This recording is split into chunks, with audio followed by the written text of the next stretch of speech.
everyone, so today's video we're talking about negative reviews to start with. Just a little discussion. I'm going to give you my thoughts on it and I'd love for you to share what you think. So every now and then the topic comes up and people sort of complain that reviewers don't do enough negative reviews. They only talk about what they love. And I can understand that point of view, but I also understand why a reviewer generally only talks about what they love. So from a reviewer's point of view, I like spending time with the fragrances I love the most, and time is precious, skin is precious. Sometimes there's not enough skin to test all the things you want to test, and to spend a day wearing a fragrance that you're not really feeling is a day wasted, or that's how it can feel. Of course, if you're putting out a video or a review of any description, it's not really wasted as such, but living with a perfume for a day that you're not enjoying is a sacrifice. So I can understand why some reviewers don't do any negative reviews, because they want to spend time wearing the fragrances they enjoy. But as a viewer, because I'm a reviewer, but I'm also a viewer of YouTube and I read lots of reviews as well. Look at lovely pictures on Instagram and read reviews on Instagram as well. As a viewer, I do appreciate a little bit of balance.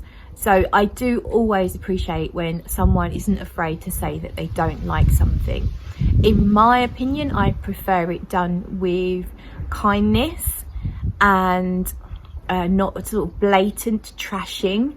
It needs to be explained, because more often than not, just because someone doesn't like something doesn't make it bad. It's just maybe not quite their taste. So that's how I like to do my reviews. If there's something I don't really love or I'm just not feeling, then I'll just tell you this is not for me, this is the reasons why. And I don't see any harm in that. But some people might say you're sugarcoating it because you don't want to fall out with the brand. Perhaps it was sent to you for free to review. And I can understand that. But I don't really want to trash any brand, because for the most part I talk about small brands anyway, more indie brands or niche brands. And I wouldn't want to trash their products, because I know that the person that created it could see the review and may feel some sort of hurt, and I would hate to do that.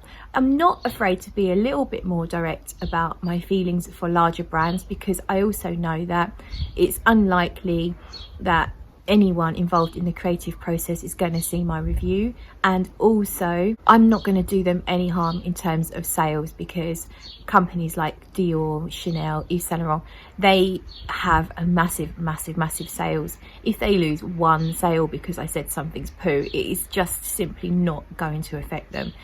And it's hard. I don't think people lose sales over negative reviews anyway. That's another question actually that I'm going to ask how you think about that. Does a negative review stop you purchasing a bottle or a sample even? I personally look at a selection of reviews. Sometimes it's such an obscure fragrance that I've only got one review to go on. But I'm looking out for my own specific things that are important to me when I watch a review. So I like to know, if it's a gourmand, I like to know, is it linear or does it have development? Because linear gourmands seem to annoy me. And another thing I like to look out for, if it's got notes I don't particularly like. Let's say it's a fragrance with lots of notes I do like a couple of notes I don't like. I'm looking for whether or not the notes I don't like are very prominent. That will help me choose. But if the reviewer says they don't like it, that wouldn't stop me from buying it, or at least seeking out a sample. And likewise, if the reviewer says they absolutely love it, it's the best thing in the world, and the tuberose is a really big note in the fragrance, then I'm probably not going to bother trying to sample it, because I just don't like a big strong tuberose note. So let me know what you think about that, because it is a point of discussion, I think. Let us know, would you like to see more negative reviews from me? Do you think I need to be more brash and abrupt when I don't like something, or would you prefer the kinder approach? Let me know what you think. And now I'm going to move on to a negative review. I'm only joking, it's not a negative review, but it's a fragrance that didn't meet my expectations, we'll say that. So what we're talking about is Rouge Smoking by BDK Parfums, and I was kindly sent this generous decant by my fragrance friend Irma. She has a really beautiful Instagram. She posts absolutely stunning pictures of perfume setups, perfume bottles. I'll link her Instagram in the description box below. So Irma sent me this lovely decant of Rouge Smoking, and I've tried it a few times now on my skin, and each time I'm a bit underwhelmed. I saw a glowing review from Red Essence. Stephen over at Red Essence absolutely loves this fragrance. I think he even said he believes it to be the best thing he smelled in 2020. So an accolade indeed. So do take this with a pinch of salt. Right, the notes on the fragrance. We've got bergamot cherry, pink berries, black vanilla and heliotrope, ambroxan, cashmeran, tonka, labdanum and white musk. Check out my handwriting, by the way. I'm sure it's getting better every day. So that's my notes written down. Sorry for the hair, by the way. We'll call it a moist review, shall we? I just got out the shower, but I thought I'd just get this review done before I dry my hair and then go off and do stuff. So I sprayed this on my hand about 5 minutes ago. So it's supposed to have cherry, bergamot, pink berries in the opening. I don't really smell the cherry. It's weird because most people do, so that's me again. That's on me. I don't really pick out cherry. It just has a pink fruity feel, if that makes sense. It doesn't smell like the cherry in Lost Cherry to me. And it doesn't smell like the cherry that's in Prada Candy Gloss either. I would take Prada Candy Gloss over this one for sure, but they're nothing in common. What's up? Oh, sweetie, no, leave it. Sweetie, no.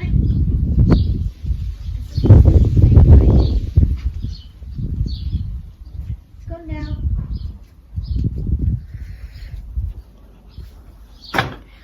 I'm going to show you the little fox that Sweetie's trying to chase. It's over in the neighbour's garden now. Well, it's just run off because Sweetie scared it off. I did post a video the other day actually of this fox. I think it's the same one. I think he's injured and he's been hanging around. So I'll show you a video now. That fox is back. Oh my God, he looks terrible. Oh hey, it's all right. I scared him off. When you see the bush that he's approaching, I didn't realise Sweetie was in that bush. And then once I scared him off, Sweetie came out. I don't think he would attack her because he didn't last time. I think he's a bit scared of her, but the fact that he was approaching that bush with Sweetie inside is slightly concerning. I think Sweetie can handle herself with this little fox, but yeah, still it's something for me to watch out for. So sorry for that little foxy intermission. What was I saying? So the fragrance has just a general pink fruity feel to me. It doesn't, and it's not particularly fresh. There's nothing fresh in here. It says it's got bergamot. I don't get that at all at any point.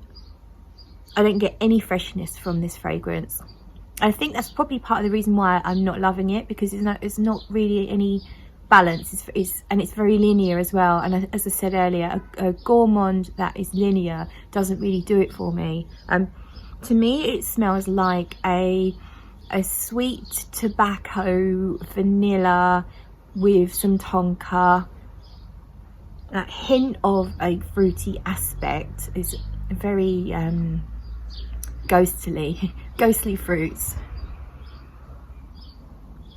Fortunately, I don't pick up the ambroxan, which is, for me, it's a good thing. So I think it's quite nicely blended. I'm surprised that they mentioned it in the note listing. If I was a perfumer, I don't think I'd be listing the synthetics as notes. That's just my opinion. Yeah, it's got white musky. It's got like a light, clean, musky aspect to it. It's got texture to it. So it's not a mega smooth fragrance.